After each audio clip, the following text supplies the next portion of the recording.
Barka da zuwa tashar gonar mawaka sha sauraro. Gana aiki ta shugaban ƙasar Najeriya Bola Ahmed Tinubu.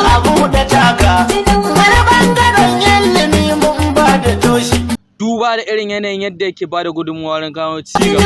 Domin koyo ɗalibai aka baiwa bashi. Sha sauraro lafiya, sha sauraro. Ma'aikatan Najeriya ma sun shaida ƙarin albashi.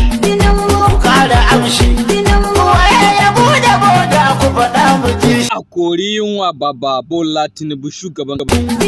An buɗe boda abinci ya daina tashi. Ya bangwani ya zama hotilin mishi. Ya bangwani, ya bangwani, ya bangani, ya bangani. Ko su so ko su ki sai mun faɗe shi. Jagaba sai ka shiga villa. Shugaban kasa dai na gaske kamar ya ɗau bangani ba. Kun yi kaɗan ku ƙwace Tinubu ‘yan adawa. Kun yi kaɗan ku ta da Tinubu. Maimaici kai tsaye direct in ji ‘yan adawa. Kun yi kaɗan ku ta da Tinubu. Tun da Allah shi ya nufa da mulkin ƙasa ta. Kun yi kaɗan ku ta da Tinubu. Mulki na Allah ne mai ba wanda yake so ‘yan Najeriya.